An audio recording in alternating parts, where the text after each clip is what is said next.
What's up, guys? Today we're going to be learning the ministry of Samuel, the events that closed the era of the judges, and the lesson how to live victoriously. Listen to this intro. Let's get right into this video.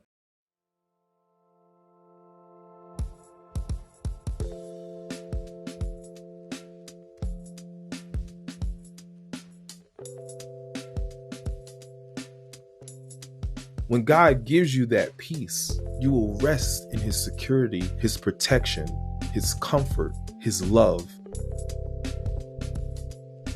We'll be reading from 1 Samuel chapter 7, and it reads, So the man of Kiriath Jearim came to get the ark of the Lord. They took it to a hillside home of Abinadab and ordained Eleazar, his son, to be in charge of it. The ark remained in Kiriath Jearim for a long time, 20 years in all. During that time, all Israel mourned because it seemed the Lord had abandoned them. Verse 3. Then Samuel said to all the people of Israel, If you want to return to the Lord with all your hearts, get rid of the foreign gods and your images of Ashtoreth. Turn your hearts to the Lord and obey him alone. Then he will rescue you from the Philistines. So the Israelites got rid of their images of Baal and Ashtoreth, and the worship only the Lord. Then Samuel told them, Gather all of Israel in Mizpah, and we'll pray to the Lord for you. So they gathered at Mizpah. Verse 6. So they gathered in Mizpah, and in a great ceremony drew water from a well and poured it out before the Lord. They also went without food for all day and confessed that they had sinned against the Lord. It was at Mizpah that Samuel became Israel's judge. Verse 7. When the Philistine rulers heard that Israel had gathered at Mizpah, they mobilized their army in advance. The Israelites had badly frightened when they learned that the Philistines were approaching. Don't stop pleading with the Lord our God to save us from the Philistines, they begged Samuel. So Samuel took a large lamb and offered it to the Lord as a whole burnt offering. He pleaded with the Lord to help Israel, and the Lord answered him. Just as Samuel was sacrificing the burnt offering, the Philistines arrived to attack Israel. But the Lord spoke with a mighty voice of thunder from heaven that day, and the Philistines were thrown into such a confusion that the Israelites defeated them. The men of Israel chased them from Mizpah to the place below Bethkar, slaughtering them all along the way. Samuel then took a large stone and placed it between the town of Mizpah and Jeshanah. He named it Ebenezer, which means the stone of help. For he said, Up to this point, the Lord has helped us. So the Philistines were subdued and didn't invade Israel again for some time. And throughout Samuel's lifetime, the Lord's powerful hand was raised again against the Philistines. The Israelites' villages near Ekron and Gath that the Philistines had captured were restored to Israel, along with the rest of the territory that the Philistines had taken,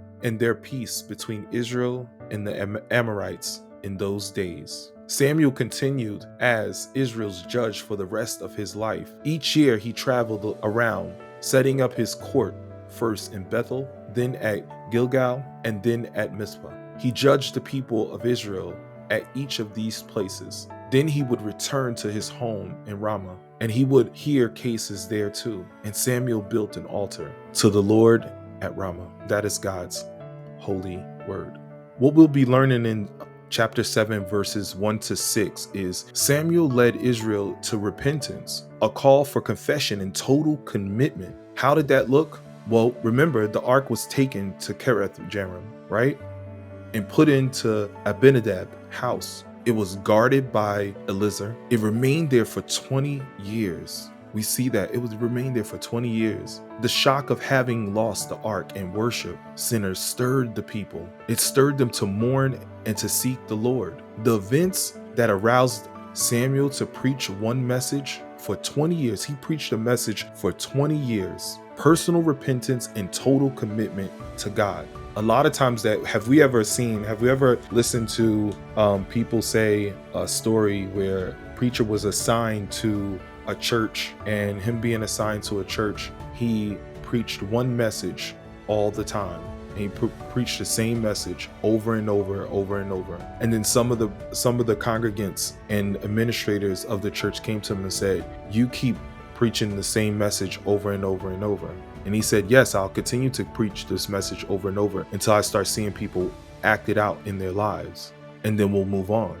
This is now I see why people say that I never really seen a Bible verse, or they never referred to a Bible verse, but I'm assuming this is where they come from with that. But we know that Samuel preached this for 20 years, personal repentance and total commitment to God. Who was his audience? All of Israel. What was the message? Repentance. Repentance means put away false gods and worshiping them. Total commitment. What does total commitment look like? To serve the Lord only serve the Lord. And what will happen? What will be the result? Deliverance. You'll be saved. Also, we see that the obedience of the Israelites, they repented. They committed themselves totally over to God. We see that. But also what we see, the repentance stirred Samuel to call for a nationwide assembly in Mizpah, symbolizing pouring out their heart in repentance. This is also brought up in Psalms chapter 62 verses 8, and that reads, "Trust in him at all times, ye people. Pour out your heart before him. God is a refuge for us." Selah. We also see they fasted and confessed their sins. They begin to look to Samuel as their nationwide leader or judge. But what we also see is Samuel stirred the Israelites to defeat the Philistines. The victory and deliverance from bondage through prayer. And we're going to see that in chapter 7, verse 7 to 14. Let's go down to there. What do we see? The Philistines started to mobilize, gripping the Israelites with fear. They appealed to Samuel for they continue in unbroken prayer. They appealed and prayed to God through Samuel, approaching God through the burnt offerings that Samuel will present, seeking reconciliation through the blood of the substitute sacrifice, the sacrifice that Samuel was putting up, right? We see that. We also see the Lord struck the Philistines with terrifying thunderstorm, confusing them. The Philistines' army was routed out. They were routed, pursued, slaughtered by who? Israelites. The victory was memorialized by Samuel. He even set up a stone monument named Ebenezer, means the stone of help. The result of the victory? What was the result of the victory? The Philistine enemies was subdued during Samuel's lifetime. The territory formerly conquered by the Philistine enemies was regained. That means we took back the areas that they had control over because of our prayer, our fasting, our confession, and our repentance. Wow. Also, the power of Israel struck fear in other enemies and secured peace. Samuel closed the era of the judges and launched the era of the kings. A lesson on faithfulness. We see a lesson on faithfulness in chapter 7, verse 15 to 17. Let's go down to there. What do we see? We see he was faithful as a judge. We see that Samuel's ministry, that he was faithful as a judge, traveling as a circuit judge.